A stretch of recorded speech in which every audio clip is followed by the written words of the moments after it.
오늘 하나님의 말씀은 시편 117편입니다. 가장 짧지만 정말 위대한 찬양입니다. 시입니다. 기도입니다. 이제 이집트 찬양시다라고 하는 것이 이제 113편에서 118편까지예요. 이게 이제 6월절 때 불렀던 노래, 이집트의 하나님의 구원, 그거를 주제로 삼아서 하나님의 그 구원 사역, 그 이집트로부터 이제 이스라엘 민족이 존재하게 하는 하나님의 놀라운 구원 사역의 시작, 이걸 이제 찬양하는 거죠. 정말로 두 절로 된 굉장히 짧은 시편인데 정말로 위대한 메시지를 담고 있는 것입니다. 그래서 찬양의 노래다, 이렇게 되는 거예요. 여호와를 찬양하라 하는 게 1절이고 왜 찬양해야 되는가 하는 그 이유를 2절에서 분명하게 얘기하고 있어요. 근데 여기서 우리가 하나 놀라운 사실을 알 수가 있어요. 하나님의 인류 구원 계획이 처음부터 이방인을 포함하고 있었다 하는 걸 이야기해요. 우리는 자꾸 이렇게 선입관을 가지고 있어요. 이게 그러니까 이제 설 있게 아는 것이 얼마나 무서운 것인가 하는 건 저는 이제 일찍부터 경험을 했었는데, 20대 초반서부터 직장 생활을 할 때부터 상사로부터 이제 지적받은 일이 있었습니다. 그래서 이게 보면은, 그러니까 우리가 구약은 마치 진노의 하나님이고 신약은 사랑의 하나님이고 이렇게 몽땅 테두리를 치는 거. 그러니까 공부해 보니까 어떤 무리를 짓잖아요. 이렇게 분류하여서 이렇게 하나의 뭉덩거리로 지을 때 굉장히 거기에 들어가지 않는 것들을 억지로 꾸겨놔야 되는 무리함이 상당히 많은 거예요. 그러니까 이게 우리가 구약은 이스라엘의 이야기만을 하고 구원을 하나님이 이스라엘 하나님이고, 신약에 와서 온 세상 이방까지 이렇게 복음의 빛이 번져지는 하나님, 온 세상의 하나님이다, 이렇게 얘기하는 것이 이제 큰 흐름이지만은, 그러나 이미 벌써 구약 때에도 이방인들이 들어와 있고 그들을 향한 손길이 있고 그들을 향한 배려가 있다는 것을 놓쳐서는 안 되는 거예요. 그게 그러니까 출애굽 당시부터 이스라엘 성경 본문을 보면 이스라엘 따라 나선 사람들이 그 잡족이라고 하나요? 잡족. 그러니까 이스라엘의 하나님의 10가지 재앙을 내리는 걸 보고, 이스라엘의 하나님이 진짜 하나님이다. 그래갖고 노예되었던 민족이 출애굽해서 해방돼서 나갈 때 따라 나섰단 말이에요. 따라 나선 자들이 있어요. 그리고 여러분, 출애굽 딱 위에 가나안 땅에 들어올 때 그 유다 지파의 다윗 왕의 그 이방인 어머니들 나오잖아요. 조상들이. 라합이 나오죠. 룬 나오죠. 이들도 다 기꺼이 여호와 하나님을 믿는단 말이에요. 그리고 이스라엘과 더불어 살 때 가나안 민족들 진멸하라고 그랬을 때 진멸하지 못하고 그들 살면서 물 깃고 장작 패고 이런 허드렛 일을 하면서 사는 사람들이 여러 족속들이 많이 있는데, 그 중에서도 또 하나님을 믿는 사람들이 당연히 있었고, 그리고 디아스포라라고 다 흩어져서 살 때도 이게 이제 이 인종이 12지파가 혼혈이 되잖아요. 그때 신앙으로 이제 유대인이 되는 거란 말이에요. 그래서 이미 우리가 자꾸 이렇게 너무 이렇게 큰 흐름은 있지만은 그거를 딱 잘라가지고 두부 자르듯이 할 수는 없는 거고, 너무 그렇게 큰 흐름을 그렇게 하고, 그렇다, 구약의 하나님은 이스라엘의 하나님이고 신약의 하나님이 온 인류의 하나님이다, 이렇게 하는 것이 무리다 하는 거예요. 가장 진귀한 보석처럼 빛나는 그 작은 시입니다. 1절입니다. 너희 모든 나라들아 여호와를 찬양하며 너희 모든 백성들아 그를 찬송할지어다. 그러니까 너희 모든 나라들아, 너희 모든 백성들아, 이게 뭐죠? 온 열방이잖아요. 온 세상에 이스라엘 백성뿐만이 아니라 세상에 있는 모든 국가와 모든 민족을 뜻하는 거예요. 그래서 로마서 15장 11절도 이러한 의미로 이 구절을 인용해서 이야기를 하고 있어요. 하나님은요, 이스라엘 민족만이 독점할 수 있는 그런 분이 아니세요. 그렇게 하기에는 너무나도 위대한 창조주시에요.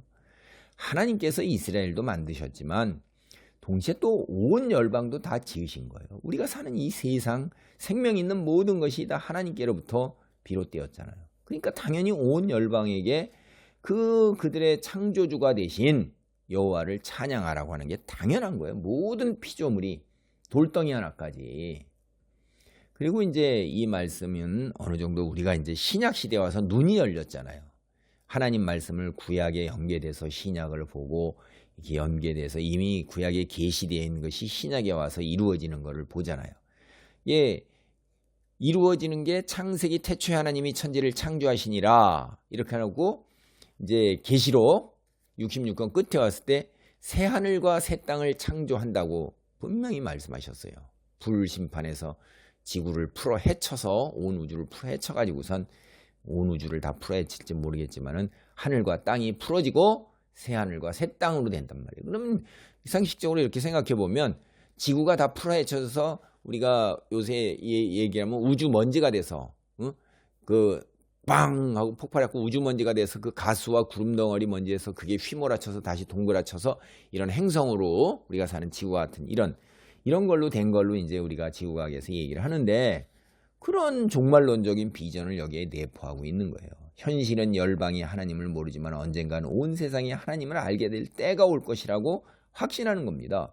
그래서 이건 이제 일종의 선교적인 선포다라고 그런 성격도 있어요. 그래서 이스라엘 백성으로 구성된 그 앞에 이 찬송, 이 기도를 함께하는 이스라엘 백성들에게 언젠가는 이런 시대가 오는 게 하나님의 비전이고 뜻이고 하나님의 섭니다. 이방인 전도에 힘써야 한다는 것도 밑바탕에 깔려 있는 것입니다. 오늘날 예수님이 오신 때 이후로 이제 2000년이 흐른 오늘 세월에 이런 모든 나라가 여호와를 찬양하고 모든 백성이 그를 찬송하는 그런 것들이 오늘날 상당히 실현되어 있어요. 교회에 온 세계 열방에 거의 기독교 교회가 원만큼 다 들어가 있죠. 그렇죠? 그러니까 이제 이런 것이 어느 정도 신용됐고 왜 그렇게 우리가 여호와를 찬양해야 돼요?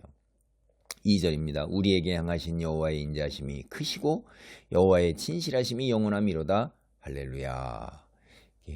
여기 또 복음송도 생각나고 찬송가도 생각나죠. 우리에게 향하신 여호와의 인자하심이 크고 크도다. 이 인자하심과 진실하심은요, 인자라고 번역된 건 헤세드예요. 헤세드. 제가 자꾸 이제 헤세드라는 말 하나는 우리가 이제 정도는 써도 되지 않을까 이렇게 하는데 그 헤세드라는 말이 인자, 인애, 자비, 긍휼, 사랑 이제 문맥에 따라 그러니까 그런 걸 다 포함하는 건데 이 헤세드는 언약 관계에서 베풀어지는 그런 인자예요. 하나님의 백성 믿는 사람들에게 하나님이 베푸시는 놀라운 축복과 은혜죠. 그리고 진실이라는 것은 그런 헤세드가 일관되단 말이에요. 변함이 없으세요. 페이스풀리스입니다. 신실한 거예요. 상황에 따라서 이럴 수도 저럴 수도 있는 게 아니에요. 그게 이제 진실하심입니다. 계속해서 등장하죠. 하나님의 가장 기본적인 속성, 굉장히 많이 나오고 이것은 기본적으로 어디서 나오면 출애굽기 34장 6절 나오는 거예요. 제가 보겠습니다. 여호와께서 그의 앞으로 지나시며 선포하시되 여호와라 여호와라 자비롭고 은혜롭고 노하기를 더디하고 인자와 진실이 많은 하나님이라. 이게 출애굽기 34장 6절 굉장히 유명한 말씀이세요. 외워놓으셔야 될 거예요 아마. 이게 이제 두 번째 돌판을 만들 때 이스라엘이 금송아지 만들어가지고 아론의 쥐 아래서 이제 막 그냥 이방 신상처럼 음란하게 섬기고 그럴 때 모세가 내려와서 그들을 꾸짖고 돌판을 던져버리고 다시 돌판을 또 만들어가지고 올라가실 때 여호와가 어떤 분이신가? 여호와께서 모세 앞으로 지나시며 선포하시는 거예요. 자비롭고 은혜롭고 노하기를 더디하시며 인자와 진실이 많은 하나님이란 말이에요. 이게. 그래서 인자를 1000대까지 베풀어요. 악과 가실과 죄를 용서하셔요. 벌을 면제하지는 않고 아버지의 악행을 자손 3, 4대까지 보응하리라. 참 무서운 거죠. 아버지 부모가 악행하고 하나님을 거역하고 배반하고 이렇게 하면 자손이 3, 4대까지 그 죄값을 지고 가야 돼요. 야, 그 벌을 면제하지는 않으세요. 용서는 하지만 이게 참 기가 막힌 거죠. 그냥. 그래서 여호와께서 온 세상을 꾸준한 사랑으로 다스리시고 계셔요. 온 인류를 향한 사랑은 우리가 머리로 이해가 안 될 정도로 크고 영원하세요. 그래서 변함없는 그 사랑으로 꾸준히 당신이 피조한 인간들을 사랑하시고 구원받기를 원하시는 거예요. 아담과 하와가 처음에 천국에서 에덴 동산에서 영원히 죽지 않는 생명을 누리면서 하나님과 교제하면서 그 복을 누리는 그 복을 발로 차버린 거를 다시 어떻게 하든지 그걸 그대로 회복시키시고 누리게 하시는 거예요. 그리고 그런 유혹을 가져오고 거짓을 가져온 마귀를 무적행에 집어넣는 그 과정 속에서 우리의 자발적 동의, 순종, 내 의지로 하나님께 나오도록 하나님께서 그렇게 역사하시는 거예요. 우리를 로봇으로 만드는 게 아니라. 그리고 때가 찰 때까지 돌아오기를 기다리시는 거예요. 왜 세상에 악이 이렇게 횡행할까? 아이고, 처음서부터 악이 횡행했잖아요. 그러니까 아담과 하와가 넘어갔죠. 지금도 넘어가는 사람들이 그들의 도구가 돼가지고선 인간이 아니라 짐승 썩어질 인간이 아니라 신의 거룩한 자녀들은 절대 생명을 해치 못합니다. 인간의 생명 어마어마하게 존귀한 건데 인간의 생명을 하찮게 여기는 게 마귀의 도구고 수단이에요. 여기서 멸하래 버리는 거니까, 파멸로 가니까 주님께 지음받은 모든 민족 이스라엘 더불어 하나님께 감사와 경배를 드려야 하는 것이 하나님께서 그들을 다시 신의 자녀로 회복시키실게, 그리고 그 돌아오기를 악이 있어도 그 악에서 깨고 볼 걸 보고 들을 수 있도록 기다리시는 거예요. 그 기간이 돌아오시기를. 그러나 때가 되면 성경을 계속 보면 진멸하십니다. 그래서 악이 있는 것도 하나님이 그들을 용서하시고 돌아오시기를 계속 탕자의 비유처럼 문 열어놓고 기다리는데 때가 점점 가까이 다가오고 있는 걸 우리는 성경을 통해서 합니다. 할렐루야. 주의 백성뿐만 아니라 온 열방이 할렐루야 함께 찬양해야 될 날, 그걸 권하고 있습니다.